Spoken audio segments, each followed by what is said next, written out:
Um milionário rígido e solitário, que anda com a ajuda de um andador por conta de uma antiga lesão, cruza a cidade sem notar o mundo ao seu redor. Tudo muda quando um menino humilde lhe devolve a carteira caída e recusa qualquer recompensa, pedindo apenas uma promessa. Esse gesto simples o faz confrontar o passado e inicia uma transformação que ele jamais imaginava viver. Se esta história te interessou, não se esqueça de se inscrever no nosso canal e diga-nos de que cidade você está assistindo. Continuando. A tarde caía pesada sobre a Avenida Paulista. O calor de março deixava o asfalto tremer, e o movimento de pedestres se misturava ao som das buzinas, aos gritos dos vendedores ambulantes e ao cheiro forte de pastel frito que vinha da esquina. Era um dia como qualquer outro na maior cidade do Brasil, onde milhões de pessoas se cruzavam sem se ver, cada uma mergulhada em seu próprio universo de preocupações e urgências. Roberto Fonseca atravessava aquela tarde com a mesma pressa controlada de sempre. Seus 52 anos carregavam o peso de 3 décadas construindo um império no ramo da construção civil. Conhecido nos círculos empresariais como um homem de pulso firme, Roberto não deixava espaço para sentimentalismos. Sua vida era feita de números, contratos, prazos e resultados, e ele se orgulhava disso. O terno cinza escuro, impecavelmente cortado, contrastava com o andador de alumínio que o acompanhava há 5 anos. Uma lesão na coluna, resultado de um acidente de carro que ele preferia não comentar, havia mudado a forma como se movia pelo mundo. Mas Roberto transformara até aquela limitação em símbolo de controle. O andador era moderno, discreto, e ele o usava com a mesma autoridade com que assinava cheques de 7 dígitos. Seu celular não parava de vibrar no bolso. Reunião adiada, fornecedor cobrando posição, sócio querendo conversar sobre o novo empreendimento na Zona Sul. Roberto ignorava tudo por enquanto. Tinha meia hora antes do próximo compromisso e havia decidido caminhar alguns quarteirões. Seu médico insistia que ele precisava se movimentar mais, e Roberto tratava até a própria saúde como uma meta a ser cumprida. A maleta de couro italiano estava firme em sua mão direita, enquanto a esquerda guiava o andador. Ele mal olhava para os lados. Sua mente já estava na sala de reuniões, revisando mentalmente os números da apresentação que faria aos investidores japoneses na semana seguinte. Calculava, ajustava, antecipava objeções. Era assim que Roberto funcionava. Sempre 3 passos à frente, sempre no controle. Foi por isso que quase tropeçou quando ouviu a voz. Uma voz infantil, tímida, quase engolida pelo barulho da rua, mas firme o suficiente para atravessar o muro de concentração que Roberto erguia ao seu redor. Moço, sua carteira caiu. Roberto parou no meio da calçada. Pessoas desviaram dele com irritação, lançando olhares rápidos de reprovação. Ele levou a mão ao bolso traseiro da calça e sentiu o vazio. O coração disparou. Naquela carteira estavam seus documentos, cartões de crédito, dinheiro e, mais importante, o cartão de acesso aos escritórios da empresa. Perder aquilo seria um transtorno sem tamanho. Virou-se rapidamente, apoiando-se no andador, e o que viu o pegou de surpresa. Um menino.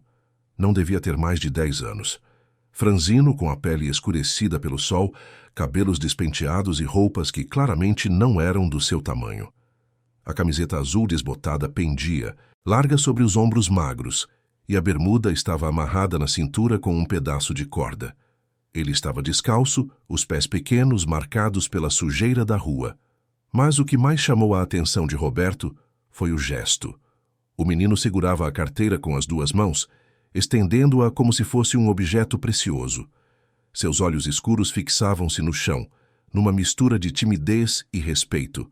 Roberto pegou a carteira e a abriu rapidamente. Tudo estava lá. Cada cartão, cada nota. Nada havia sido mexido. O alívio veio primeiro, seguido de uma sensação estranha que ele não conseguiu identificar de imediato. Gratidão, surpresa, vergonha? Obrigado, rapaz, você me salvou de uma dor de cabeça enorme. Sua voz saiu mais áspera do que pretendia. Não era má vontade, era apenas o tom que Roberto usava com todo mundo. Direto, sem rodeios, sem calor.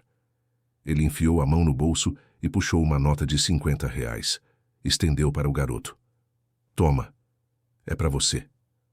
O menino olhou para o dinheiro, depois para Roberto, e balançou a cabeça devagar.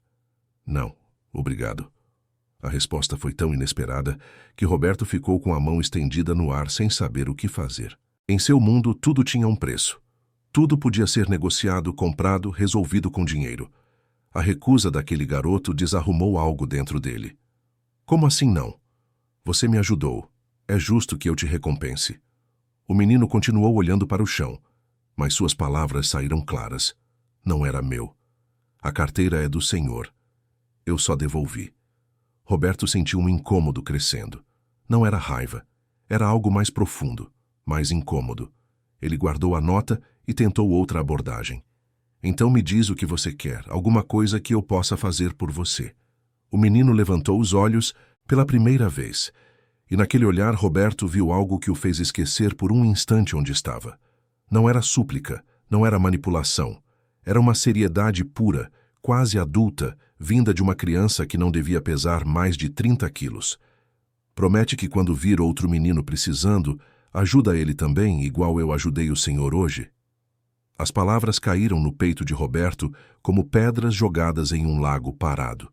Ele abriu a boca para responder, mas nada saiu. A pergunta era simples, mas carregava um peso que ele não esperava. O menino não esperou resposta. Deu um sorriso pequeno, quase imperceptível, acenou com a mão e saiu correndo, desviando de pessoas e desaparecendo na multidão antes que Roberto pudesse dizer qualquer coisa. Ele ficou parado ali, na calçada movimentada, segurando a carteira em uma mão e o andador na outra, enquanto a cidade continuava seu fluxo frenético ao redor. Pessoas passavam, buzinas soavam, o cheiro de fritura insistia no ar. Mas para Roberto, tudo parecia ter ficado mais devagar, mais pesado. Promete que quando vir outro menino precisando, ajuda ele também. A frase ecoava em sua mente. E com ela, veio algo que Roberto não visitava há décadas, uma memória. Ele tinha 8 anos, talvez 9. Morava em uma casa apertada na periferia de São Paulo, dividindo um cômodo com os 3 irmãos. Seu pai trabalhava como pedreiro e sua mãe costurava para fora, os dedos sempre marcados pelas agulhas. Dinheiro era algo que nunca sobrava. Um dia, voltando da escola, Roberto encontrou uma carteira no chão. Era de couro marrom, gasta pelo uso. Ele abriu e viu dinheiro. Muito dinheiro. Mais do que ele tinha visto na vida. Por um instante, seu coração de menino bateu rápido com a possibilidade. Podia comprar comida. Podia ajudar a mãe. Podia ter um tênis novo em vez de usar o do irmão mais velho que já estava apertado demais. Mas então encontrou um documento e um endereço. Ele caminhou 4 quilômetros até a casa, um sobrado bonito em um bairro que ele nunca tinha entrado antes. Tocou a campainha com as mãos suadas. Um homem de meia idade atendeu e Roberto estendeu a carteira. O homem ficou tão surpreso quanto grato. Ofereceu dinheiro, mas Roberto recusou. Não sabia dizer exatamente por quê. Apenas parecia certo. A carteira não era dele. Lembro de você, moleque. Se um dia você precisar de alguma coisa, aparece aqui. Roberto nunca voltou. Nunca precisou. Ou talvez nunca quisesse dever nada a ninguém. Com o tempo, aquela memória foi sendo empurrada para o fundo da mente, coberta por anos de trabalho duro, noites mal dormidas, contratos assinados e fortunas construídas. Ele tinha subido na vida à força de teimosia e disciplina, e no processo havia esquecido o menino que um dia devolveu uma carteira por puro senso de certo e errado. Mas agora, no meio da Avenida Paulista, com 52 anos e um andador de alumínio, aquele menino descalço havia devolvido mais do que uma carteira. Havia devolvido uma lembrança, e com ela uma pergunta incômoda. O que aconteceu com você, Roberto? Ele balançou a cabeça, tentando afastar os pensamentos. Não tinha tempo para isso.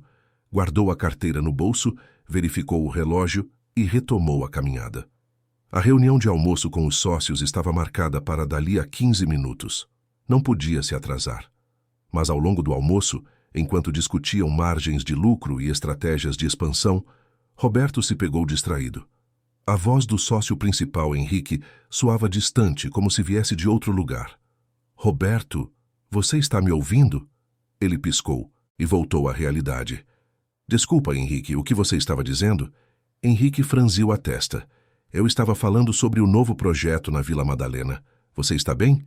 Parece distante. Estou ótimo, só um pouco cansado, continua. Mas ele não estava bem, e sabia disso. À tarde, sentado em sua sala no 23º andar do prédio comercial que levava seu nome, Roberto olhava pela janela de vidro. Lá embaixo, a cidade fervilhava. Carros, ônibus, pedestres, todos correndo, todos com pressa. E pela primeira vez em muito tempo, Roberto se perguntou: para onde estamos correndo? Ele pegou o celular e rolou a agenda de contatos. Centenas de nomes. Fornecedores, clientes, advogados, engenheiros, investidores. Pessoas que ele conhecia havia anos. Pessoas com quem fechava negócios de milhões. Mas quantas delas realmente o conheciam? Quantas saberiam dizer qual era sua cor favorita, sua comida preferida, ou se ele ainda sonhava com alguma coisa além de lucro? A resposta veio rápida e dura. Nenhuma. Porque ele próprio não saberia responder essas perguntas. Às 7 da noite, Roberto deixou o escritório e foi direto para casa. Seu apartamento ficava em um condomínio de alto padrão nos Jardins. 300 metros quadrados, decoração impecável assinada por um arquiteto renomado, vista panorâmica da cidade. Tudo o que o dinheiro podia comprar. Mas quando entrou e fechou a porta atrás de si, o silêncio era ensurdecedor. Ele tirou o paletó, afrouxou a gravata e foi até a cozinha pegar uma garrafa de água. A geladeira estava cheia de coisas que ele nem lembrava de ter comprado. A empregada vinha 3 vezes por semana e deixava tudo organizado. Mas para quem? Para um homem que mal passava em casa, que comia na rua, que trabalhava até tarde e chegava apenas para dormir. Sentou-se no sofá da sala e ficou ali, no escuro, apenas com a luz da cidade entrando pelas janelas. Sua mente voltou ao menino. Aquele olhar sério, aquela pergunta. Promete que quando vir outro menino precisando, ajuda ele também? Há quanto tempo ele não ajudava alguém? De verdade, sem esperar nada em troca, sem calcular o retorno, sem pensar em benefício fiscal ou imagem corporativa. Ele fazia doações, claro. Sua empresa patrocinava eventos beneficentes. Seu nome aparecia em placas de hospitais e escolas. Mas aquilo era estratégia. Era marketing. Era a jogada certa para manter a reputação da empresa. Nada daquilo saía do coração. Nada daquilo era real. Roberto levou as mãos ao rosto e esfregou os olhos com força. Estava cansado, mas era um cansaço que não vinha do corpo. Vinha de algum lugar mais fundo. Um lugar que ele tinha aprendido a ignorar. Naquela noite, deitado em sua cama king size, envolto em lençóis de algodão egípcio, Roberto demorou a dormir. E quando finalmente pegou no sono, sonhou. Sonhou que era menino de novo, caminhando descalço por uma rua desconhecida, segurando uma carteira que não era sua e procurando o dono. Mas não conseguia encontrar. Caminhava e a rua nunca acabava. Acordou de madrugada, com o coração acelerado. Olhou para o teto por longos minutos, respirando fundo, tentando entender o que estava acontecendo com ele. Nos dias seguintes, Roberto tentou voltar à rotina. Reuniões, ligações, decisões. Mas a imagem do menino não saía de sua cabeça. Ele se pegava pensando naquilo nos momentos mais inesperados, no meio de uma apresentação, durante uma ligação importante, no trânsito, parado no semáforo. Será que o garoto estava bem? Onde ele morava? Por que estava descalço? E aquela frase sobre ajudar outro menino, de onde vinha? Era algo que a mãe tinha ensinado? Ou era apenas a sabedoria pura de quem vive com pouco e entende o valor das coisas?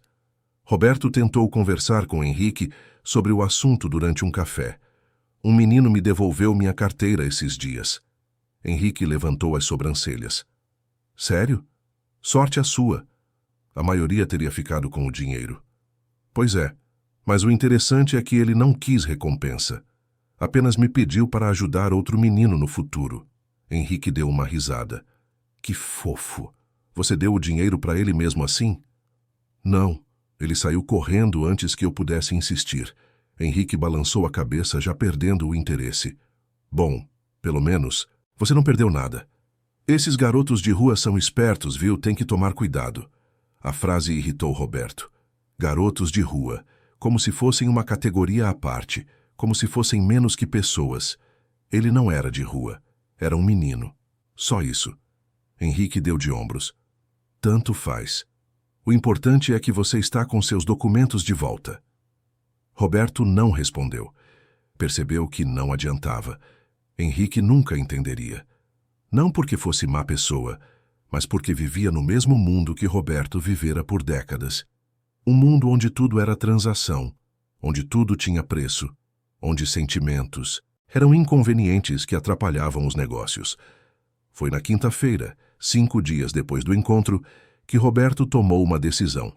Cancelou a reunião da tarde, saiu do escritório e pegou um táxi de volta para a Avenida Paulista. Desceu no mesmo ponto onde havia encontrado o menino. Ficou ali observando. Vendedores ambulantes ofereciam óculos de sol, capinhas de celular, doces. Pessoas passavam apressadas. O mundo seguia seu ritmo. Mas o menino não estava lá. Roberto caminhou devagar, apoiado no andador, olhando para todos os lados. Parou em uma banca de jornal e perguntou ao jornaleiro se ele conhecia um menino que ficava por ali. O jornaleiro, um senhor de uns 60 anos, coçou a barba. Menino como, chefe? Franzino, descalço, uns 10 anos. Cabelo meio despenteado. O homem pensou por um momento. Ah, deve ser o Gabriel. Ele vende bala por aqui às vezes. Menino educado esse, nunca incomoda ninguém. Gabriel. Então ele tinha um nome. Você sabe onde ele mora? O jornaleiro fez uma expressão de cautela. Não sei exatamente não. Mas já vi ele saindo na direção da comunidade ali perto do metrô Brigadeiro. Por quê? Aconteceu alguma coisa? Não, nada. Só queria agradecer ele por uma coisa que fez. O homem assentiu, mas seu olhar deixava claro que estava curioso.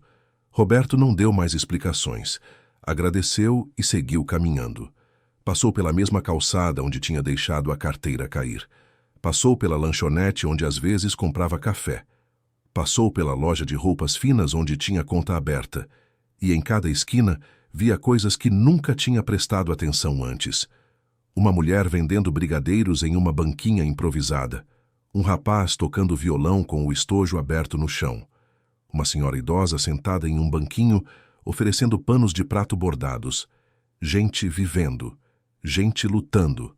Gente invisível para quem passava. Rápido demais para enxergar. Roberto sentiu um peso no peito. Quantas vezes ele tinha passado por ali sem ver nada disso? Quantas vezes tinha desviado dessas pessoas como se fossem obstáculos, e não gente? Parou em frente a uma vitrine de brinquedos, carrinhos, bonecas, jogos, coisas coloridas e brilhantes, coisas que custavam mais do que muitas famílias ganhavam em um mês. E foi ali, olhando aquela vitrine, que ele viu o menino. Gabriel estava do outro lado da rua, parado em frente a uma vitrine semelhante, os olhos fixos em um carrinho de controle remoto. Não estava mexendo em nada, apenas olhando. Mas um segurança da loja saiu e começou a falar com ele, fazendo gestos bruscos para que se afastasse. Roberto sentiu algo ferver dentro de si. Atravessou a rua mais rápido do que seu andador normalmente permitia e chegou até os dois. Algum problema aqui? O segurança virou-se vendo o terno bem cortado, o andador moderno, e suavizou o tom. Nenhum problema, senhor. Só pedindo para o menino não ficar parado na frente da loja. Às vezes atrapalha os clientes. Ele não está atrapalhando ninguém. Está só olhando. O segurança abriu a boca para responder, mas algo no olhar de Roberto o fez recuar. Tudo bem, senhor, sem problema. Ele voltou para dentro da loja. Gabriel olhava para Roberto com os olhos arregalados, claramente surpreso. O senhor? Roberto deu um pequeno sorriso. Eu mesmo. Lembra de mim? O menino assentiu devagar. Claro. O senhor é o da carteira. Isso. E você é o Gabriel. O menino pareceu surpreso. Como o senhor sabe meu nome? Perguntei por aí. Queria te encontrar de novo. Por quê? Porque eu fiquei pensando na sua pergunta e percebi que eu não tinha respondido. Então vim te dar uma resposta. Gabriel esperou, os olhos fixos no homem à sua frente. Roberto respirou fundo. Eu prometo. Prometo que vou ajudar outro menino quando ele precisar. E prometo que não vou mais esquecer de onde eu vim. O menino sorriu. Um sorriso que iluminou o rosto magro e cansado. Que bom. Fico feliz. Roberto hesitou, depois perguntou. Você tá com fome? Quer comer alguma coisa? Gabriel olhou para os lados como se precisasse pensar antes de responder. Posso? Mas eu não tenho dinheiro para pagar. Não precisa. É por minha conta. Vem, tem uma padaria ali na esquina. Os dois caminharam lado a lado. Um homem de 52 anos, terno caro e andador de alumínio. Um menino de 10 anos, descalço e roupas largas. E enquanto caminhavam juntos pela calçada movimentada, algo começou a mudar. Algo pequeno, mas real. Roberto não sabia ainda, mas aquele era apenas o começo de uma jornada que mudaria não só a sua vida, mas a de muitas outras pessoas. E tudo havia começado com uma carteira caída no chão, e a pergunta de um menino que não queria dinheiro. Queria apenas uma promessa. Uma simples promessa. A padaria ficava na esquina da rua, uma daquelas padarias antigas de bairro que resistiam ao tempo e à modernização. Tinha balcão de vidro mostrando salgados ainda quentes, cheiro de pão fresco no ar e mesas simples de fórmica. Era o tipo de lugar que Roberto costumava ignorar, preferindo os restaurantes elegantes onde fechava negócios. Mas naquele momento, com Gabriel ao seu lado, aquela padaria parecia perfeita. Senta aí, escolhe o que você quiser. Gabriel olhou para o balcão com olhos que brilhavam. Havia coxinhas, empadas, pastéis, bolos. Mas ele ficou parado, como se estivesse calculando o que seria adequado pedir. Pode escolher à vontade, viu? Não precisa ter vergonha. O menino mordeu o lábio inferior, depois apontou timidamente para uma coxinha. Só uma coxinha, então. E um suco de laranja, se puder. Roberto pediu 2 coxinhas, um pedaço de bolo de chocolate, um suco de laranja para Gabriel e um café para si. Sentaram-se em uma mesa no canto, perto da janela que dava para a rua movimentada. Enquanto Gabriel comia devagar, saboreando cada pedaço como se fosse o melhor prato do mundo, Roberto observava. As mãos pequenas e sujas seguravam a coxinha com cuidado. As unhas estavam roídas. Os braços finos mostravam arranhões e marcas de sol. Mas havia dignidade naquele menino. Ele mastigava de boca fechada, limpava os dedos no guardanapo, dizia obrigado cada vez que o atendente trazia algo. Alguém tinha ensinado boas maneiras para Gabriel. E Roberto sentiu curiosidade de saber quem. Gabriel, posso te fazer uma pergunta? O menino engoliu o pedaço que estava mastigando e olhou para Roberto. Pode. Por que você não quis o dinheiro que eu ofereci? Gabriel olhou para o suco na sua frente, pensando antes de responder. Então disse, com a naturalidade de quem apenas está dizendo a verdade, porque não era meu. A carteira é do senhor. Eu só achei e devolvi. Se eu ficasse com o dinheiro seria roubo, não seria? Mas você podia ter pegado e eu nunca ia saber. Eu nem tinha visto você. Eu ia saber. E minha mãe sempre disse que a gente só fica com o que é da gente. Se não é nosso, não é nosso. Não importa se alguém está vendo ou não. A simplicidade da resposta desarmou Roberto. Para Gabriel, não havia dilema moral, não havia zona cinzenta. Era preto no branco. Era certo ou errado. E roubar estava errado, mesmo que ninguém soubesse. Mesmo que a necessidade fosse grande. Sua mãe parece ser uma pessoa muito sábia. Gabriel sorriu, e foi o primeiro sorriso genuinamente alegre que Roberto viu naquele rosto. Ela é a melhor mãe do mundo. Trabalha muito, sabe? Faz faxina em 3 casas diferentes. Sai de manhã cedo e volta de noite. E mesmo cansada, sempre arruma tempo para conversar comigo, me ajudar com o dever de casa, me ensinar as coisas. Roberto sentiu um aperto no peito. Pensou em sua própria mãe, que havia partido há 10 anos, Quando foi a última vez que ele tinha visitado o túmulo dela? Quando foi a última vez que tinha parado para lembrar das coisas que ela havia ensinado? E você vende balas para ajudar ela? Gabriel assentiu, engolindo mais um pedaço da coxinha. Vendo bala? Às vezes faço uns bicos. Ajudo a carregar compra no mercado, essas coisas. Todo o dinheirinho ajuda.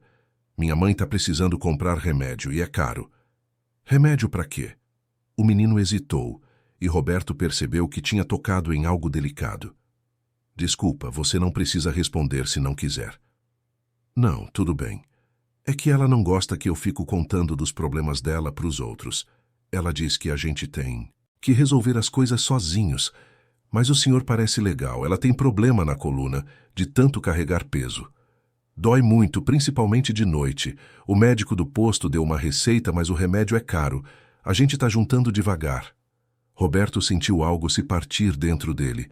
Ali estava um menino de 10 anos vendendo balas na rua, preocupado com a saúde da mãe, juntando centavos para comprar remédio.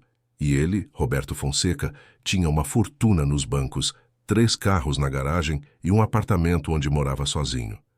Como é que o mundo podia ser tão desigual? Quanto custa o remédio? Gabriel pareceu desconfortável com a pergunta. Não precisa se preocupar com isso, não. A gente vai conseguir juntar.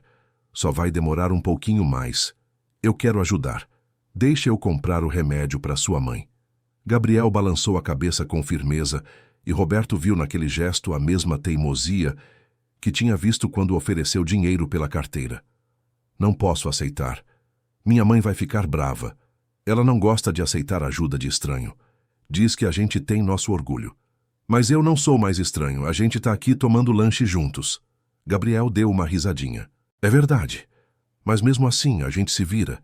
Roberto recuou, percebendo que insistir seria desrespeitar não só Gabriel, mas a mãe dele também.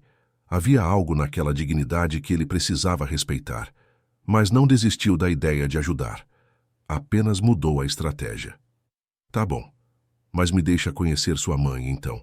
Só para eu agradecer ela por ter criado um filho tão honesto. Gabriel mordeu o lábio, pensando. Depois, assentiu devagar. Acho que tudo bem. Mas ela só chega em casa de noite. Então eu posso ir de noite. Que horas ela chega? Umas 7h30, 8 horas. Roberto olhou para o relógio. Eram 4 da tarde. Tinha uma reunião marcada para as 5, mas, de repente, aquilo parecia menos importante do que conhecer a mulher que tinha criado aquele menino. Você pode me dar o endereço? Gabriel ficou em silêncio por um momento. E Roberto percebeu a hesitação. Devia ser estranho para o menino dar o endereço de casa para alguém que mal conhecia. Mas depois de um tempo, Gabriel pegou um guardanapo de papel e pediu emprestada a caneta do garçom. Escreveu o endereço com letra torta, mas legível. Roberto pegou o guardanapo e guardou no bolso com cuidado. Vou aparecer lá hoje à noite, se sua mãe deixar. Tá bom? Tá bom. Mas não precisa levar nada, viu? A gente não precisa de nada. A frase soou como um mantra que Gabriel tinha ouvido tantas vezes que já fazia parte dele. A gente não precisa de nada. Era a armadura que protege quem tem pouco de sentir que precisa pedir. Era o orgulho de quem não quer ser visto como coitado. Roberto entendeu. Ele mesmo tinha sido assim. Quando era menino, recusava convites de colegas porque não queria que vissem sua casa pequena, suas roupas remendadas. Preferia ficar sozinho a expor sua pobreza. Era um tipo de vergonha que só quem já passou por isso consegue entender de verdade. Terminaram o lanche em silêncio confortável. Gabriel pegou o último pedaço do bolo e comeu devagar, fechando os olhos de satisfação. Roberto tomou o café já frio, mas não se importou. Estava imerso em pensamentos.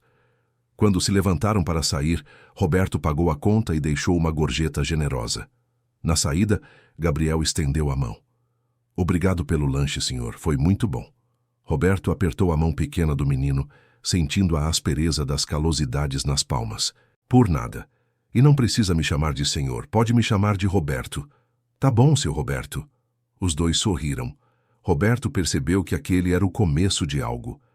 Ele não sabia ainda o que, mas sentia que algo importante estava acontecendo. Como se uma porta que estivera fechada por anos estivesse finalmente se abrindo. Eles se despediram ali na calçada. Gabriel pegou sua caixinha de balas e seguiu para vender pelo centro.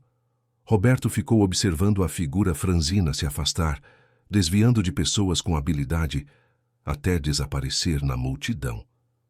O resto da tarde foi difícil para Roberto. Ele tentou se concentrar na reunião, mas sua mente estava em outro lugar. Via Gabriel naquela padaria, comendo coxinha como se fosse um banquete. Via a mãe do menino, que ele ainda nem conhecia, saindo de casa de madrugada para fazer faxina, voltando de noite com dor na coluna. Via toda uma vida que ele tinha esquecido que existia. Quando a reunião terminou, Roberto dispensou o motorista e pegou um táxi. Deu o endereço que Gabriel tinha escrito no guardanapo. O taxista olhou pelo retrovisor. Tem certeza? É lá pro lado da comunidade do Brigadeiro. Tenho certeza. O motorista deu de ombros e seguiu o caminho. Conforme o táxi avançava, a paisagem mudava. Os prédios altos e espelhados da Paulista davam lugar a construções mais baixas, mais antigas. As ruas ficavam mais estreitas. O movimento era diferente, mais familiar, menos apressado. Era outro São Paulo, aquele que existia paralelo ao São Paulo dos arranha-céus e dos restaurantes caros. O táxi parou no pé do morro. O motorista apontou para uma viela estreita. É subindo ali, mas eu não consigo entrar com o carro não. Roberto pagou e desceu. Ficou ali parado por um momento, olhando para a subida. Degraus irregulares de concreto, casas coladas umas nas outras, som de música vindo de algum lugar, crianças jogando bola em um espaço minúsculo entre as construções. Era outro mundo. E Roberto, com seu terno de grife e seu andador de alumínio, parecia completamente fora de lugar. Mas tinha feito uma promessa, e ia cumprir. Começou a subir devagar, apoiando-se no andador. Os degraus eram irregulares, e ele precisava tomar cuidado a cada passo. Pessoas olhavam para ele com curiosidade e desconfiança. Um homem de terno subindo o morro. Ou era polícia, ou era político em época de eleição, ou era alguém que se perdeu. Uma senhora lavando roupa na frente de casa parou o que estava fazendo e perguntou: "Tá procurando alguém, moço?" Roberto parou para recuperar o fôlego. A subida estava sendo mais difícil do que imaginava. "Estou procurando a casa da Joana. Ela tem um filho chamado Gabriel." A mulher fez uma expressão de reconhecimento. "Ah, a Joana. Conheço sim. É mais ali na frente, terceira casa depois da curva. Casa azul com portão verde. Obrigado." Ela continuou olhando enquanto Roberto seguia. Devia estar se perguntando o que um homem assim queria com Joana. Roberto não se importou. Tinha aprendido que as pessoas sempre vão especular, sempre vão ter opinião. O importante era saber o que estava fazendo e por quê. Encontrou a casa. Era pequena, de alvenaria, pintada de azul desbotado com um portão verde que tinha visto dias melhores. Havia roupas no varal em cima da laje e uma janela pequena com grade. Roberto respirou fundo e bateu no portão. Ninguém atendeu de imediato. Ele bateu de novo, mais forte. Então, ouviu passos e a voz de Gabriel. "Quem é?" "Sou eu, Roberto." A porta se abriu e Gabriel apareceu com uma expressão de surpresa. "Seu Roberto? O senhor veio. Mesmo?" "Eu disse que viria." Gabriel abriu o portão. Roberto entrou em um quintalzinho minúsculo, onde havia um tanque de lavar roupa e alguns vasos com plantas tentando sobreviver. Minha mãe ainda não chegou, mas deve estar chegando. "Quer entrar?" Roberto entrou na casa. Era um cômodo pequeno que servia como sala, cozinha e quarto ao mesmo tempo. Havia um sofá velho, mas limpo, uma mesa dobrável encostada na parede, um fogão de 2 bocas e uma geladeira pequena. Na parede, fotos de Gabriel em diferentes idades, um crucifixo e um calendário de supermercado. Tudo era simples, mas havia cuidado. O chão estava varrido, os poucos objetos estavam organizados. Era uma pobreza digna. "Senta, por favor." Roberto sentou-se no sofá, apoiando o andador ao lado. Gabriel ficou de pé, claramente nervoso. "Quer água?" "Quero, obrigado." Gabriel foi até a cozinha e pegou um copo. Encheu de água filtrada em uma jarra e trouxe para Roberto. Suas mãos tremiam um pouco, segurando o copo. Roberto bebeu a água devagar, observando ao redor. Não havia televisão, não havia computador, não havia nada além do essencial. E mesmo assim havia algo ali que faltava no apartamento de 300 metros quadrados onde ele morava. Havia vida, havia história, havia amor. Ouviram o barulho do portão. Gabriel correu até a porta. Mãe! Uma mulher entrou, cansada, carregando uma bolsa pesada. Ela tinha uns 35 anos, cabelo preso em rabo de cavalo, rosto magro e olhos que carregavam o peso de quem trabalha demais e dorme pouco. Vestia um uniforme simples de faxineira e tênis gastos. Ela viu Roberto e parou. Boa noite. Desculpa, não sabia que tinha visita. Roberto se levantou, apoiando-se no andador. Boa noite, meu nome é Roberto. Vim agradecer à senhora por ter criado um filho tão especial. Joana olhou para Gabriel confusa. Do que ele está falando, Gabriel? Gabriel explicou rapidamente sobre a carteira, sobre o encontro, sobre o lanche. Joana ouviu tudo em silêncio, e quando o filho terminou, ela olhou para Roberto com uma mistura de gratidão e receio. O senhor não precisava ter vindo até aqui. Gabriel só fez o que era certo. Eu sei, mas eu precisava conhecer a mãe dele. Precisava conhecer a pessoa que ensinou essas coisas para ele. Joana parecia não saber o que dizer. Colocou a bolsa no chão e sentou-se na cadeira da mesa, claramente exausta. O senhor aceita um café? É fraco, mas é quente. Aceito com prazer. Gabriel foi até o fogão preparar o café. Joana tirou os tênis e massageou os pés inchados. Desculpa a bagunça da casa. Se eu soubesse que teria visita, tinha arrumado melhor. A casa está perfeita. Muito limpa, muito organizada. Joana deu um sorriso cansado. Pode ser pobre, mas desleixada eu não sou. Minha mãe sempre dizia: pobreza não é desculpa para sujeira. Gabriel trouxe 2 copos de café. Joana tomou o dela em silêncio, observando Roberto com curiosidade. Senhor, não quero ser grossa, mas por que o senhor veio aqui? O senhor é rico, isso eu percebi. E a gente é pobre. Mundos diferentes. O que o senhor quer com a gente? Roberto apreciou a franqueza. Não havia rodeios, não havia falsidade. Eu vim porque seu filho me fez uma pergunta que mudou alguma coisa dentro de mim. Ele me pediu para prometer que eu ajudaria outro menino quando ele precisasse. E aquilo mexeu comigo. Me fez lembrar de quem eu era antes de me tornar quem eu sou. E eu percebi que passei anos construindo uma fortuna, mas esqueci de construir outras coisas. Coisas mais importantes. Joana ouviu em silêncio, os olhos fixos em Roberto. O senhor quer ajudar a gente? É isso? Quero, mas não da forma que a senhora está pensando. Não quero dar dinheiro e ir embora de consciência tranquila. Quero entender. Quero saber o que vocês precisam de verdade. Quero fazer algo que faça diferença. Joana ficou em silêncio por um longo tempo. Então disse com voz baixa: o senhor é a primeira pessoa de fora que entra nessa casa em 3 anos. Eu não deixo ninguém vir aqui. Tenho vergonha. Não da pobreza, mas do julgamento. As pessoas olham pra gente e acham que sabem tudo. Acham que a gente é preguiçoso, burro, sem ambição. Ninguém para entender que a gente trabalha duro, que a gente tem dignidade, que a gente tem sonhos também. Eu entendo. Porque eu já fui você. Joana levantou os olhos, surpresa.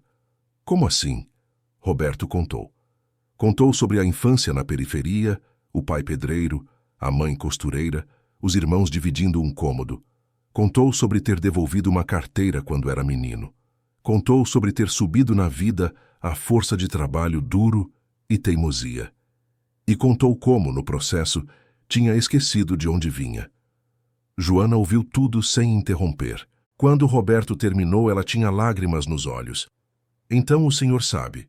Sabe o que é acordar sem saber se vai ter dinheiro para o pão. Sabe o que é dormir com fome porque o pouco que tinha foi para o filho. Sabe o que é deitar no fim do dia com o corpo doendo e saber que no dia seguinte vai ser a mesma coisa. Sei.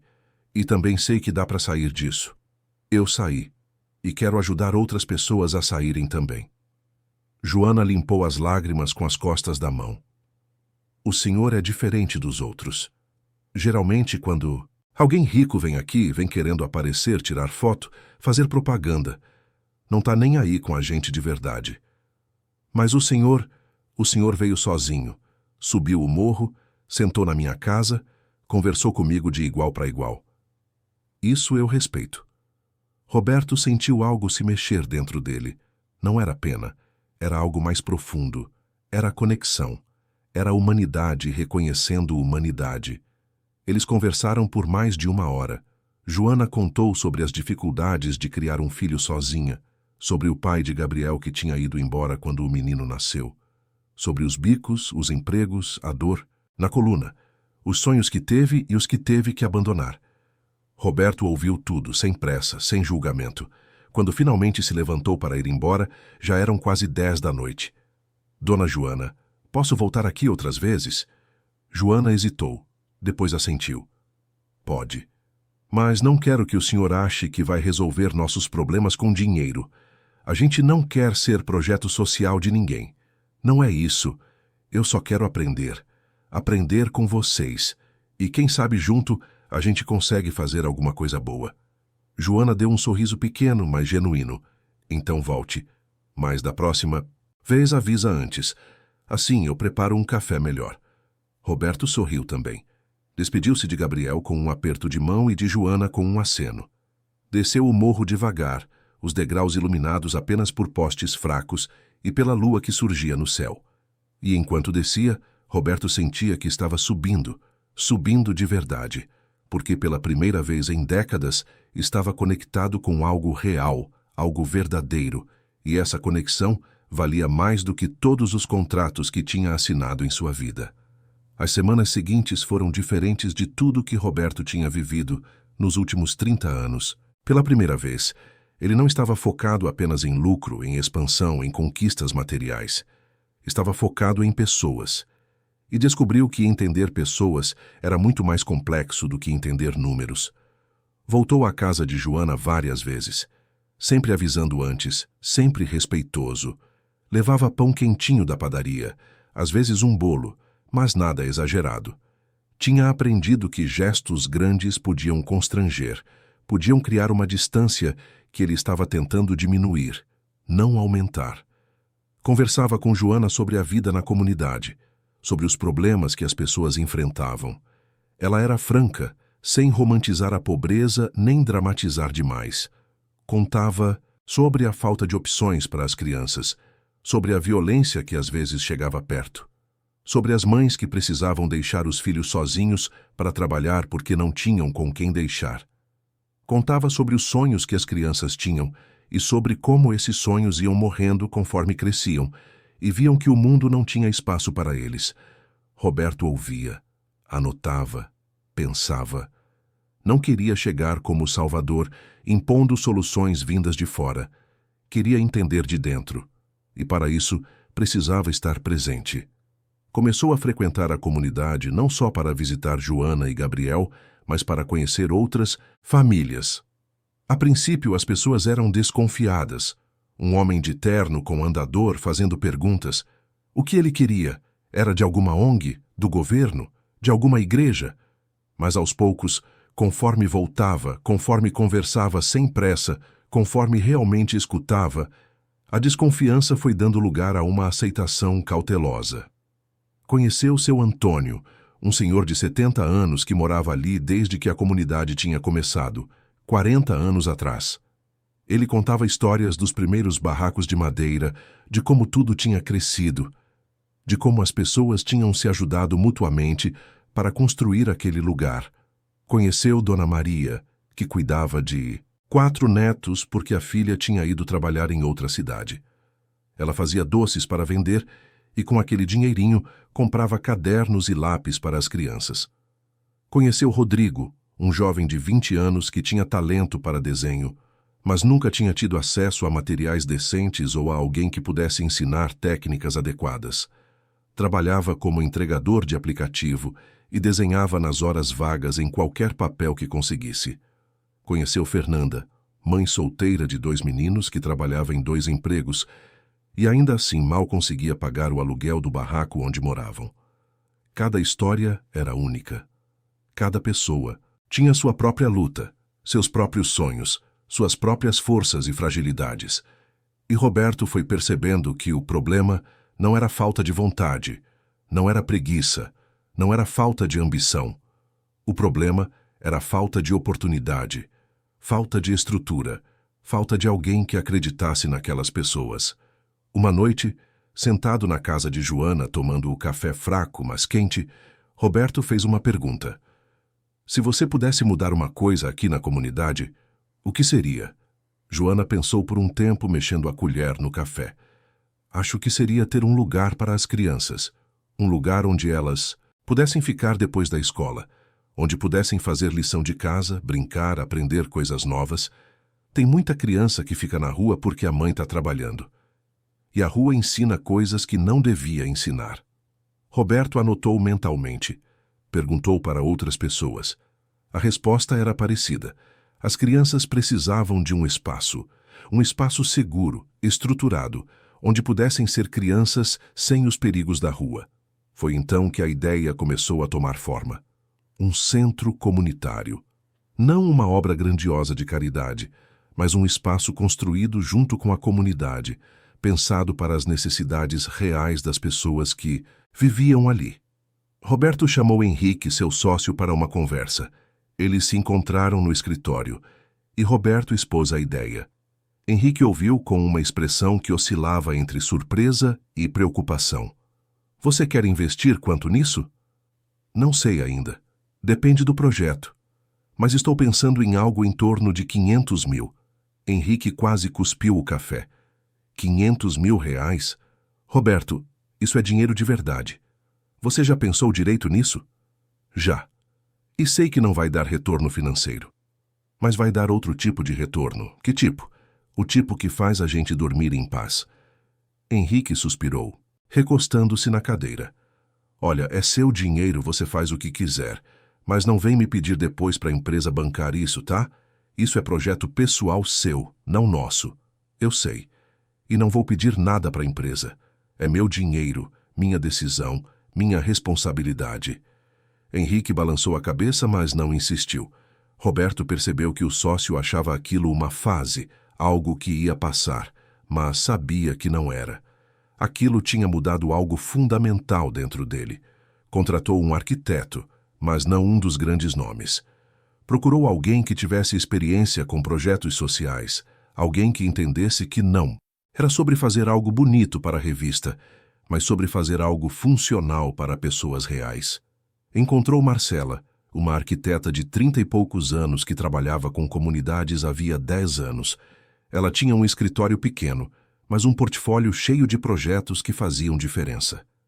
Escolas reformadas, creches construídas, espaços públicos revitalizados. Marcela foi até a comunidade com Roberto, conversou com as pessoas, mediu o terreno que Roberto tinha conseguido negociar, fez anotações, tirou fotos. Não tinha ar de superioridade, não tratava as pessoas como coitadas. Tratava como clientes, com respeito e profissionalismo. 2 semanas depois, apresentou um projeto. Era simples, mas inteligente. Um prédio de 2 andares com salas de aula, biblioteca, espaço para oficinas, cozinha comunitária e um pequeno pátio. Tudo pensado para ser funcional, durável e acolhedor. Roberto mostrou o projeto para Joana e para algumas lideranças da comunidade. Eles olharam com atenção, fizeram sugestões, apontaram coisas que poderiam ser melhoradas. Marcela anotou tudo e ajustou o projeto. Quando ficou pronto, Roberto chamou todos para uma reunião na pequena quadra da comunidade. Cerca de 50 pessoas apareceram, entre curiosos e interessados. Ele apresentou o projeto usando um projetor emprestado e uma parede branca como tela. Explicou que não era caridade, era investimento em pessoas. Explicou que ele não ia fazer aquilo sozinho, ia precisar da ajuda de todos. E explicou que o espaço seria deles, da comunidade, gerido pelas pessoas que viviam ali. No começo, houve silêncio.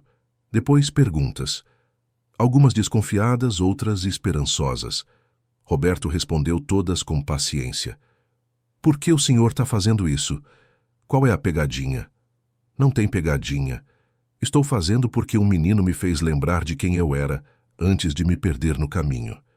E porque percebi que a gente só tem valor de verdade quando faz algo que vale a pena. Quanto tempo vai demorar? Se tudo correr bem, uns 6 meses. E depois que ficar pronto, quem vai cuidar? Vocês. Com apoio de educadores e assistentes sociais que vamos contratar. Mas as decisões vão ser tomadas por vocês. É o espaço de vocês. Aos poucos, a desconfiança foi dando lugar a um otimismo cauteloso. No final da reunião, seu Antônio se levantou, apoiando-se em uma bengala, e disse com voz firme: Moço, se o senhor está falando a verdade, se o senhor vai mesmo fazer isso, saiba que vai ter nosso apoio. Mas se for só conversa, se for para fazer bonito e depois sumir, é melhor nem começar. A gente já foi decepcionado demais. Roberto olhou nos olhos do velho. Seu Antônio, eu prometo que não vou decepcionar vocês. E se eu falhar, o senhor pode me cobrar pessoalmente. O velho assentiu, satisfeito.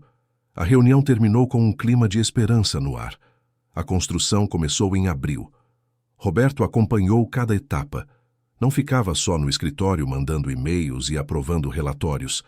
Ele ia até a obra, conversava com os pedreiros, com os mestres de obras, com os eletricistas. Tirava o paletó, arregaçava as mangas da camisa e ficava ali observando, aprendendo, ajudando no que podia. No começo, os trabalhadores estranharam. Um empresário no meio da obra? Mas logo se acostumaram.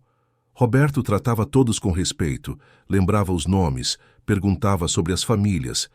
E aos poucos, aqueles homens passaram a trabalhar com mais cuidado, com mais carinho, porque sabiam que aquele projeto era diferente. A comunidade também se envolveu. Homens ofereceram ajuda nos finais de semana. Mulheres levavam água e café para os trabalhadores.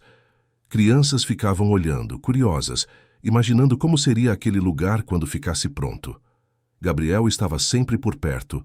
Ajudava a carregar coisas leves. Varria o canteiro, organizava materiais e conversava com Roberto. Conversas simples, sobre escola, sobre futebol, sobre sonhos. Um dia, enquanto descansavam sentados em um monte de tijolos, Gabriel perguntou: Seu Roberto, por que o senhor não usa bengala em vez desse andador? Roberto sorriu. A bengala não me dá o apoio que eu preciso. A lesão na coluna afetou meu equilíbrio. O andador me deixa mais seguro. Entendo. Mas deve ser chato, né? As pessoas ficam olhando. No começo era. Hoje eu nem ligo mais. Aprendi que todo mundo tem suas limitações. Umas são visíveis, outras não. O importante é não deixar que elas te impeçam de fazer o que é certo. Gabriel ficou em silêncio, absorvendo aquelas palavras. Seu Roberto, posso te fazer uma pergunta? Claro. Por que o senhor não tem família? Esposa, filhos, essas coisas? A pergunta pegou Roberto de surpresa. Ele nunca tinha parado para pensar nisso, ou melhor, tinha evitado pensar nisso por anos. Eu fui casado, há muito tempo. Mas a gente se separou. Ela queria filhos, eu queria construir a empresa. A gente brigava muito. No final, ela foi embora. E eu mergulhei ainda mais no trabalho. Deixei o trabalho tomar conta de tudo. Quando percebi, tinha dinheiro, mas estava sozinho. Gabriel olhou para Roberto com aqueles olhos sérios demais para a idade que tinha. Seu Roberto, eu acho que esse projeto aqui é tipo seus filhos. Roberto sentiu um nó na garganta. Era uma observação simples, mas profunda. Aquele menino de 10 anos tinha uma sabedoria que muitos adultos não tinham. Sabe, Gabriel, acho que você tem razão. Os meses passaram. O prédio foi tomando forma. As paredes subiram, o teto foi colocado, as janelas instaladas. Roberto acompanhou cada fase com uma ansiedade boa, uma expectativa que ele não sentia há anos. Mas nem tudo foi fácil. Houve problemas com fornecedores, atrasos, imprevistos. Roberto teve que usar toda a sua experiência de gestor para resolver. Mas, ao contrário dos projetos da empresa, onde ele ficava irritado com qualquer contratempo, aqui ele mantinha a calma, porque sabia que o resultado final valia qualquer dor de cabeça no caminho. Também enfrentou resistência dentro da própria comunidade. Algumas pessoas achavam que aquilo era interferência externa, que Roberto queria controlar alguma coisa. Houve até uma reunião tensa onde um grupo questionou suas intenções. Roberto ouviu todas as críticas sem se defender agressivamente. Apenas explicou de novo, com calma, o que estava fazendo e por quê. E no final propôs algo. Vocês querem transparência? Vou dar. Vou abrir todas as contas do projeto. Vão poder ver cada centavo que está sendo gasto. E vamos criar um conselho, formado por moradores daqui, que vai acompanhar tudo e tomar decisões junto comigo. Isso resolve? A proposta foi aceita, e o conselho foi formado. Seu Antônio, Joana, Dona Maria e mais 3 moradores. Eles se reuniam semanalmente com Roberto e Marcela para discutir o andamento da obra, tomar decisões, resolver problemas. Foi nessas reuniões que Roberto aprendeu algo fundamental. Ouvir não significa concordar com tudo, mas significa dar espaço para que as pessoas sejam donas do próprio destino. E quando as pessoas sentem que têm voz, elas se comprometem de verdade. Em agosto, o prédio estava quase pronto. Faltavam os acabamentos finais, a pintura, a instalação dos móveis. Roberto decidiu que a pintura seria feita em mutirão. Convocou a comunidade para um sábado. Mais de 100 pessoas apareceram. Famílias inteiras, crianças, adultos, idosos. Cada um com um pincel, um rolo, uma lata de tinta. E juntos passaram o dia transformando aquele prédio cinza em algo colorido e vivo. Roberto estava lá, com uma calça velha, uma camiseta que não usava há anos e tinta respingada nos braços. Pintava ao lado de Gabriel, de Joana, de seu Antônio. E ria. Ria de verdade, não aquele riso protocolar de reuniões de negócios. Era uma risada leve, genuína, de quem estava exatamente onde devia estar. No final do dia, cobertos de tinta e suor, todos se sentaram no pátio para um lanche comunitário. Alguém trouxe bolo, alguém trouxe refrigerante, alguém trouxe frutas. Era um banquete improvisado, mas tinha um gosto de união que dinheiro nenhum podia comprar. Seu Antônio se levantou, com dificuldade, apoiando-se na bengala, e pediu silêncio. Gente, eu tô aqui nessa comunidade há 40 anos. Vi muita coisa, vi promessa que não foi cumprida, vi político que apareceu em época de eleição e sumiu depois. Vi gente de fora que quis ajudar, mas não respeitou a gente. Mas esse homem aqui, o Roberto, é diferente. Ele não veio só dar dinheiro e ir embora.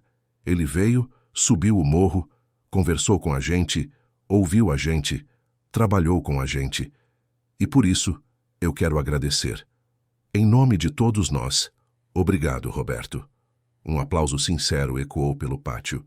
Roberto sentiu os olhos marejarem, mas não tinha vergonha das lágrimas. Eram lágrimas de gratidão, de realização, de conexão. Levantou-se, apoiando-se no andador, e disse com voz embargada: Quem tem que agradecer sou eu. Vocês me devolveram algo que eu tinha perdido há muito tempo. Vocês me lembraram do que realmente importa. E esse projeto aqui não é meu. É nosso. É de todos nós. Mais aplausos. E naquele momento, Roberto soube que tinha tomado a decisão certa. Que cada centavo investido, cada hora dedicada, cada dificuldade enfrentada tinha valido a pena. Setembro chegou. O centro estava pronto. Os móveis foram entregues. Mesas, cadeiras, estantes, computadores doados, livros que Roberto comprou de sebos e livrarias, materiais de arte, instrumentos musicais simples, jogos educativos, tudo organizado com cuidado por voluntários que Marcela tinha ajudado a recrutar. A inauguração foi marcada para um sábado. Roberto contratou uma pequena empresa para fazer um café da manhã para a comunidade. Nada extravagante, mas caprichado. Pão fresco, bolo, frutas, suco, café. Na noite anterior, Roberto mal conseguiu dormir. Estava nervoso como um menino antes do primeiro dia de aula. Revisou o discurso que tinha preparado. Jogou fora. Preparou outro. Jogou fora também. Decidiu que ia falar do coração, sem roteiro. No sábado de manhã, acordou cedo. Vestiu uma roupa simples, calça jeans, camisa clara, tênis confortável. Pegou o andador e saiu. Quando chegou à comunidade, já havia movimento. Balões coloridos enfeitavam a entrada do centro. Uma faixa improvisada dizia: Bem-vindos à Casa da Promessa. Casa da Promessa. Tinha sido ideia de Gabriel. Quando perguntaram que nome o centro deveria ter, o menino sugeriu aquele, porque tudo tinha começado com uma promessa, e a promessa tinha sido cumprida. Roberto olhou para aquela faixa e sorriu. Era o nome perfeito. As pessoas começaram a chegar, famílias inteiras, curiosos, crianças correndo e rindo. O espaço foi se enchendo. Tinha gente no pátio, nas salas, na biblioteca, todos querendo ver, tocar, sentir que aquilo era real. Quando deu 10 horas, seu Antônio pediu silêncio. Era a hora do discurso oficial. Roberto subiu em um pequeno palanque improvisado, apoiando-se no andador. Olhou para todas aquelas pessoas à sua frente. Viu Joana segurando Gabriel pelo ombro, ambos sorrindo. Viu Dona Maria com os netos. Viu Rodrigo, o jovem desenhista, com os olhos brilhando. Viu Fernanda, a mãe solteira, com lágrimas escorrendo pelo rosto. E começou a falar. Sua voz saiu firme, mas carregada de emoção. Amigos, alguns meses atrás eu quase perdi minha carteira. Um menino descalço, honesto, me devolveu. Eu ofereci dinheiro, mas ele recusou. Em vez disso, me pediu algo que mudou minha vida. Ele me pediu uma promessa. Pediu que eu ajudasse outro menino quando ele precisasse. Roberto fez uma pausa, respirando fundo para controlar a emoção. Aquela pergunta mexeu comigo. Me fez lembrar que eu também já fui um menino pobre, que eu também já devolvi uma carteira, que eu também já sonhei, lutei, passei necessidade, mas no caminho de subir na vida, eu esqueci. Esqueci de onde vim. Esqueci das pessoas. Esqueci da minha humanidade. Ele olhou para Gabriel, que sorria com orgulho. E então eu prometi. Prometi que ia ajudar. Mas quando vim aqui, conheci vocês, entendi que não era sobre dar dinheiro. Era sobre estar presente. Era sobre ouvir. Era sobre construir junto. E foi isso que fizemos. Juntos construímos esse espaço. A Casa da Promessa. Um lugar onde nossas crianças vão poder sonhar, aprender, crescer. Um lugar onde a comunidade pode se encontrar, se apoiar, se fortalecer. Roberto sentiu as lágrimas escorrendo pelo rosto, mas não tentou escondê-las. Esse centro não é meu presente para vocês. É o presente que vocês me deram, porque vocês me devolveram algo muito mais valioso que uma carteira. Vocês me devolveram minha alma. O silêncio que se seguiu foi profundo. Então, seu Antônio começou a bater palmas. Devagar, ritmado. Outras pessoas se juntaram, e em poucos segundos todos estavam de pé, aplaudindo, chorando, se abraçando. Roberto desceu do palanque e foi imediatamente cercado por pessoas querendo agradecer, abraçar, celebrar. Ele deixou que o abraçassem, ele que nunca tinha sido de contato físico, que sempre mantinha distância. Deixou que aquelas pessoas o tocassem, porque finalmente entendia o que significa ser tocado por outras vidas. Gabriel se aproximou e estendeu a mão.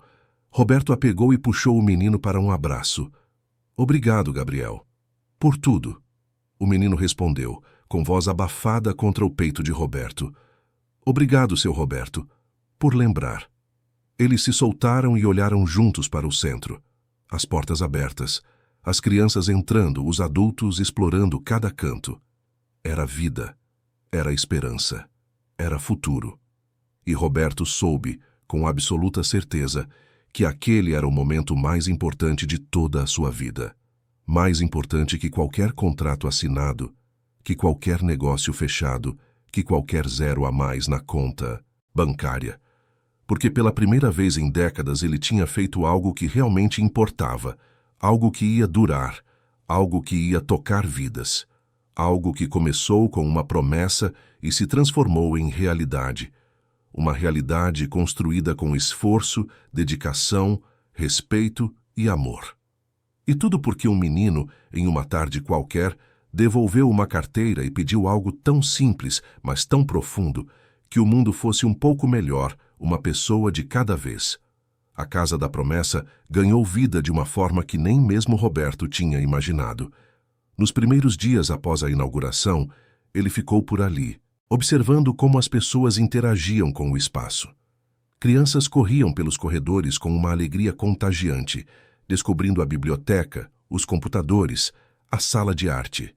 Mães conversavam no pátio enquanto esperavam os filhos. Jovens como Rodrigo finalmente tinham um lugar para desenvolver seus talentos. Roberto tinha contratado 3 educadores para coordenar as atividades. Não eram professores convencionais, mas pessoas que entendiam a realidade daquela comunidade e sabiam trabalhar com empatia e criatividade. Cláudia, uma pedagoga de 40 anos que morava ali perto, assumiu a coordenação geral. Tinha energia, paciência e um jeito maternal que conquistou as crianças imediatamente. Junto com ela trabalhavam Lucas, um educador social especializado em arte e cultura, e Renata, uma psicóloga que oferecia apoio emocional para famílias que precisavam. Mas Roberto aprendeu rapidamente que não podia simplesmente entregar o centro e sair de cena. A comunidade precisava dele presente, não como dono, mas como parceiro. Então estabeleceu uma rotina. 2 vezes por semana, ele passava a tarde no centro. Às vezes, ajudava com questões administrativas. Às vezes, apenas conversava com as crianças. Às vezes, sentava no pátio observando a vida acontecer. E foi assim, sentado em um banco de madeira sob a única árvore do pátio, que Roberto começou a ter suas conversas mais importantes com Gabriel. O menino continuava estudando, mas agora passava as tardes no centro. Fazia as lições de casa, participava das oficinas de arte, ajudava a organizar a biblioteca. E sempre que via Roberto vinha conversar. Em uma tarde de outubro, com o céu limpo e o calor amenizado pela sombra da árvore, Gabriel sentou-se ao lado de Roberto e ficou em silêncio por um tempo. Era um silêncio confortável, de quem não precisa preencher cada segundo com palavras. Depois de alguns minutos, Gabriel perguntou: "Seu Roberto, o senhor ainda lembra da promessa?" Roberto olhou para o menino e sorriu. "Lembro, sim. E sabe de uma coisa? Estou lembrando dela todos os dias. Cada vez que venho aqui, cada vez que vejo vocês, cada vez que vejo o centro funcionando, eu lembro. E agradeço por você ter me feito lembrar." Gabriel balançou os pés que não alcançavam o chão. "Sabe, quando eu devolvi a carteira para o senhor, eu não achei que ia mudar tanta coisa. Eu só queria fazer o certo, igual minha mãe ensinou." "Pois é, mas às vezes a gente faz o certo sem saber o tamanho do que está fazendo. Você plantou uma semente, e olha o que cresceu." Os dois ficaram olhando para o movimento do centro. Crianças correndo, adultos conversando, vida pulsando em cada canto. "Seu Roberto, posso perguntar uma coisa?" "Sempre pode." "O senhor acha que quando eu crescer vou fazer igual? Vou ajudar outras pessoas?" Roberto virou-se para Gabriel, colocando a mão no ombro do menino. "Gabriel, você já está ajudando. Se você não tivesse devolvido a carteira, nada disso estaria aqui. Todas essas crianças que estão brincando, aprendendo, sonhando, elas estão assim por sua causa. Você mudou o mundo. Pode parecer um gesto pequeno, devolver uma carteira, mas daquele gesto nasceu tudo isso." Gabriel olhou para Roberto com aqueles olhos sérios. "Então o senhor acha que pequenas coisas podem fazer diferença grande?" "Tenho certeza. As maiores mudanças do mundo começaram com pequenos gestos, um ato de bondade, uma mão estendida, uma palavra de incentivo. A gente não precisa fazer coisas grandes para mudar o mundo. A gente só precisa fazer o certo, sempre. E quando a gente faz o certo, inspira outras pessoas a fazerem também." E aí vira um efeito dominó. Gabriel sorriu e Roberto percebeu que o menino tinha crescido naqueles meses. Não só fisicamente, mas emocionalmente. Havia uma confiança nele que antes não existia. Como se tivesse descoberto que sua voz importava, que suas ações tinham peso. "Seu Roberto, minha mãe disse que o senhor mudou nossa vida, e ela está certa. Mas vocês mudaram a minha também. Antes de conhecer você, eu estava vivo, mas não estava vivendo. Tinha tudo que o dinheiro podia comprar, mas estava vazio por dentro. Você e sua mãe me lembraram do que realmente importa, e por isso eu sou eternamente grato." Eles ficaram ali até o sol começar a se pôr, pintando o céu, de laranja e rosa. Era um daqueles momentos que ficam gravados na memória, não por serem extraordinários, mas por serem perfeitamente comuns e perfeitamente verdadeiros. Nas semanas seguintes, Roberto percebeu mudanças também em sua vida profissional. Não que tivesse abandonado a empresa, mas sua relação com o trabalho era diferente. Continuava tomando decisões, fechando negócios, liderando reuniões. Mas agora tinha perspectiva. Sabia diferenciar o que era realmente importante do que era apenas urgente. Henrique notou a diferença. Você está mais calmo, sabia? Estou? Está. Antes você ficava estressado por qualquer coisa. Agora parece que nada te tira do sério. O que aconteceu? Roberto pensou na resposta. Acho que finalmente entendi o que importa. E percebi que a vida é muito curta para passar nervoso por coisas pequenas. Henrique deu de ombros, mas Roberto viu que o sócio estava intrigado. Alguns dias depois, Henrique pediu para visitar o centro. Roberto ficou surpreso, mas aceitou. Levou o sócio num sábado de manhã. Henrique chegou com a mesma postura que tinha no escritório, observador, avaliando tudo com um olhar crítico. Mas conforme caminhava pelo centro, conforme via as crianças, conversava com os educadores, ouvia as histórias, algo em sua expressão mudou. No final da visita, sentados no pátio, Henrique disse: Eu confesso que achei que era loucura. Achei que você estava tendo uma crise de meia-idade e ia jogar dinheiro fora. Mas agora eu entendo. Isso aqui é real. Faz sentido. Roberto sorriu. Demorou, mas você entendeu. Henrique ficou em silêncio por um momento. Sabe, Roberto, eu também já fui pobre. Meu pai era motorista de ônibus, minha mãe era diarista. Eu estudei em escola pública, trabalhei desde cedo. Mas quando subi na vida, eu quis esquecer disso tudo. Tinha vergonha da minha origem. E fui me transformando numa pessoa que eu não gostava muito, mas fingia gostar porque era o que se esperava de mim.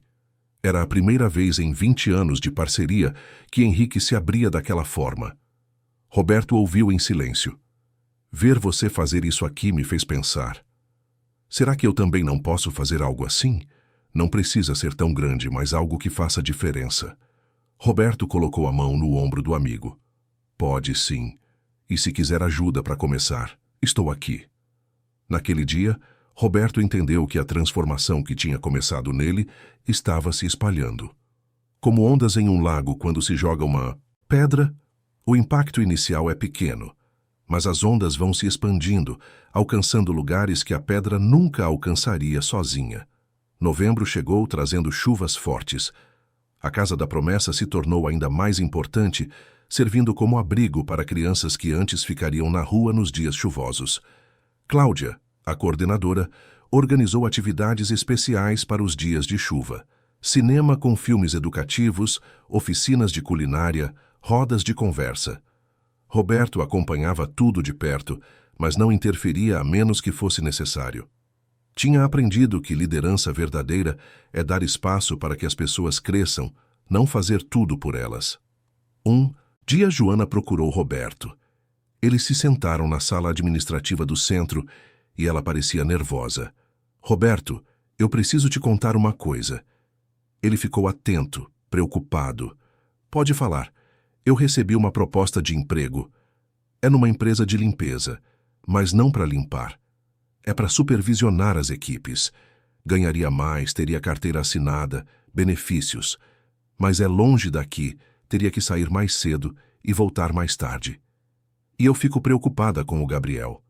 Roberto entendeu o dilema. Era uma oportunidade boa, mas significava menos tempo com o filho. O que você quer fazer? Joana hesitou. Eu queria aceitar. É uma chance de melhorar nossa vida.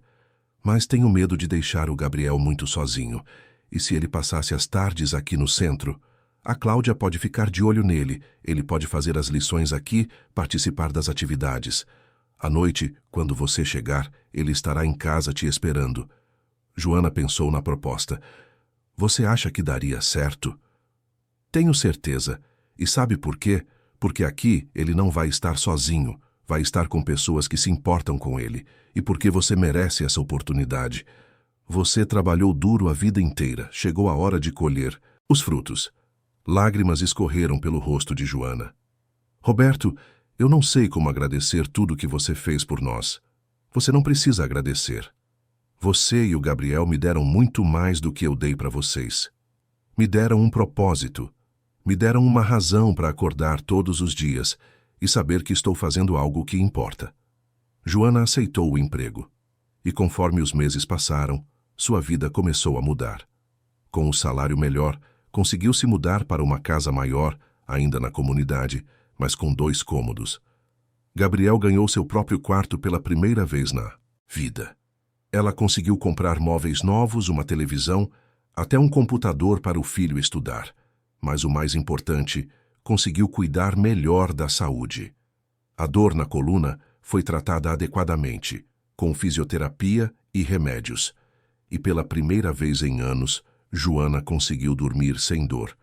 Roberto acompanhou tudo com alegria genuína. Não era sobre ele ser o herói da história. Era sobre pessoas tendo a oportunidade de mudar suas próprias vidas. Ele apenas tinha aberto portas. Elas é que tinham escolhido entrar e seguir em frente. Dezembro chegou com o fim do ano letivo.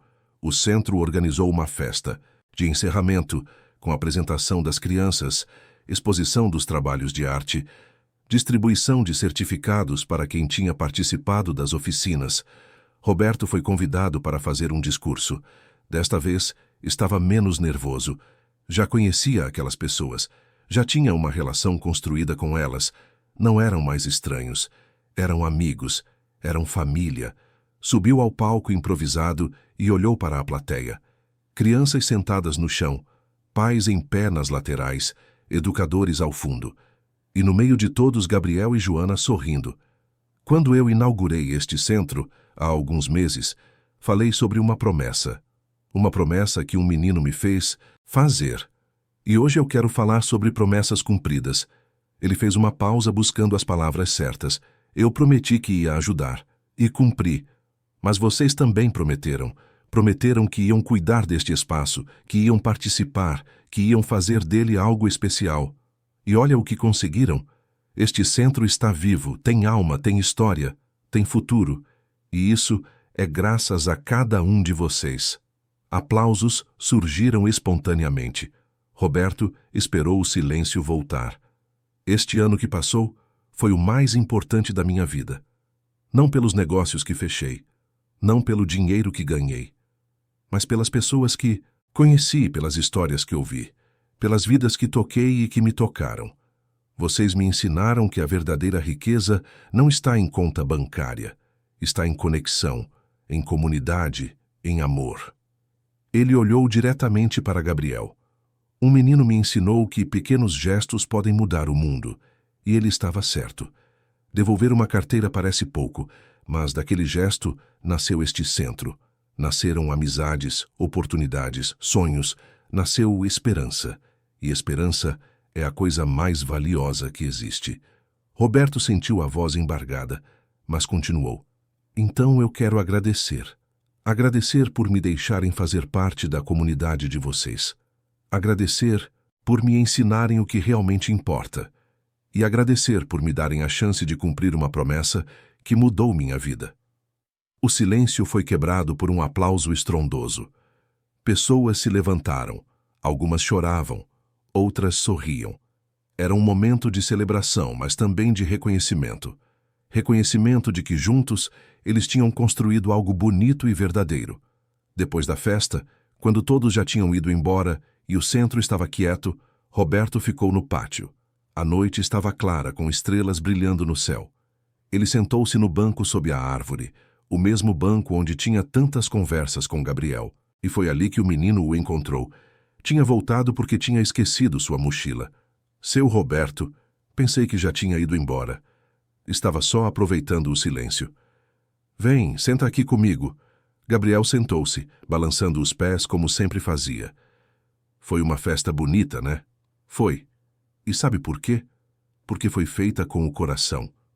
Ficaram em silêncio por alguns instantes. Então Gabriel perguntou. Seu Roberto, o senhor é feliz agora? A pergunta pegou Roberto de surpresa. Feliz. Quando foi a última vez que ele tinha parado para pensar se era feliz? Sabe, Gabriel, eu acho que sim. Não. É uma felicidade do tipo que a gente vê em comercial de televisão, toda perfeita e brilhante. É uma felicidade mais quieta, mais profunda. É acordar e saber que o dia tem sentido. É deitar e saber que fiz algo que vale a pena. É olhar para trás e não ter vergonha do caminho que percorri. Gabriel assentiu sério. Minha mãe disse que o senhor é uma pessoa boa. Ela disse que tinha medo que o senhor fosse embora, que desistisse. Mas o senhor ficou. E vou continuar ficando. Porque aprendi que as melhores coisas da vida não são as que a gente conquista sozinho. São as que a gente constrói junto com outras pessoas. Gabriel olhou para o céu estrelado. Seu Roberto, o senhor acha que daqui a muitos anos, quando eu for velho, vou lembrar de tudo isso? Vai. Vai lembrar desta noite, desta conversa, deste centro. E espero que você lembre também da lição mais importante, que a gente sempre pode mudar. Não importa quanto tempo a gente passou fazendo as coisas erradas, a gente sempre pode decidir fazer diferente. Eu passei 30 anos vivendo de um jeito. Você me fez ver que eu podia viver de outro, e essa mudança salvou minha vida. Gabriel ficou em silêncio por um longo momento. Então disse, com aquela sabedoria que sempre surpreendia Roberto: Sabe, seu Roberto, eu acho que a gente salvou um ao outro. Roberto sentiu as lágrimas voltarem, mas não tentou escondê-las. Puxou o menino para um abraço e ficaram assim, sob a árvore, sob as estrelas, dois seres humanos que se encontraram no momento certo e mudaram as trajetórias um do outro. Quando finalmente se soltaram, Gabriel pegou sua mochila. Preciso ir. Minha mãe deve estar preocupada. Vai, e dá um abraço nela por mim. Gabriel acenou e saiu correndo, a mochila batendo nas costas. Roberto ficou ali mais alguns minutos, absorvendo a paz daquele momento. Então, apoiando-se no andador, levantou-se e caminhou até a saída do centro. Trancou o portão com cuidado, olhou mais uma vez para o prédio que tinha ajudado a construir e sorriu. Casa da Promessa. O nome não podia ser mais perfeito, porque tudo tinha começado com uma promessa. A promessa de um menino pedindo que ele ajudasse outros, e ele tinha cumprido. Não da forma que imaginava no início, não com um gesto grande e solitário, mas com presença constante, com escuta atenta, com respeito genuíno. E no processo tinha descoberto que ajudar os outros é a melhor forma de ajudar a si mesmo, que doar é receber, que perder tempo com pessoas é ganhar vida. Roberto pegou um táxi de volta para casa. No caminho, olhava pela janela para a cidade iluminada. São Paulo, a cidade que o tinha visto nascer, crescer, conquistar. A cidade que o tinha visto se perder e se encontrar novamente. Chegando em casa, em vez de ir direto para o quarto como sempre fazia, sentou-se na sala. Pegou o telefone e ligou para seus irmãos, com quem não falava há meses. Conversaram sobre a vida, sobre as famílias, sobre os pais que já não estavam mais ali. E Roberto marcou um almoço para o domingo seguinte, porque tinha aprendido que família também é promessa. Promessa de estar presente, de se importar, de não deixar o tempo apagar os laços. Nos meses seguintes, Roberto manteve sua rotina no centro, mas também começou a fazer outras coisas. Retomou contato com amigos antigos. Começou a fazer acompanhamento com um terapeuta, algo que sempre tinha evitado. Passou a caminhar pela cidade, observando pessoas, prestando atenção na vida que acontecia ao seu redor. E um ano depois daquele encontro na calçada da Avenida Paulista, Roberto estava de volta ao mesmo lugar. Mas desta vez não estava passando apressado, imerso em pensamentos sobre negócios. Estava caminhando devagar, observando, presente. Viu um vendedor de balas, um jovem de uns 20 anos. Aproximou-se e comprou todo o estoque. O rapaz ficou surpreso. Agradeceu efusivamente. Roberto apenas sorriu e disse: Aproveita o resto do dia. Vai para casa, descansa, passa um tempo com quem você ama. O jovem saiu quase correndo sem acreditar na sorte. Roberto ficou ali, olhando o movimento da rua, e pensou em Gabriel, que agora estava na escola. estudando, sonhando com o futuro. Pensou em Joana, que tinha conseguido estabilidade e dignidade. Pensou em todas as crianças da Casa da Promessa, aprendendo, brincando, crescendo. E percebeu que aquela promessa feita por um menino descalço tinha se multiplicado. Porque agora não era só ele cumprindo promessas. Eram dezenas de pessoas, na comunidade e fora dela, fazendo pequenos gestos de bondade, acreditando que podiam fazer diferença. A vida tinha ensinado a Roberto que não precisamos fazer grandes revoluções. Precisamos fazer pequenas revoluções diárias. Devolver uma carteira, estender a mão, ouvir uma história, estar presente, cumprir promessas. E quando muita gente faz pequenas revoluções diárias, o mundo muda. Não de uma vez, não com barulho e holofotes, mas aos poucos, silenciosamente, consistentemente, como uma semente que vira árvore, como uma carteira devolvida que vira um centro comunitário, como um homem perdido que reencontra sua humanidade. Roberto sorriu para a cidade, agradeceu mentalmente àquele menino que mudou tudo e seguiu caminhando. Não sabia para onde exatamente, mas sabia que estava no caminho certo. O caminho das promessas cumpridas, o caminho do coração, o caminho de casa. E assim, sob o céu de São Paulo, Roberto Fonseca continuou sua jornada. Não mais como um empresário frio e distante, mas como um ser humano conectado, presente, vivo. Alguém que tinha aprendido que a verdadeira riqueza não está nas coisas que acumulamos, mas nas vidas que tocamos, nas promessas que cumprimos, no amor que deixamos pelo caminho.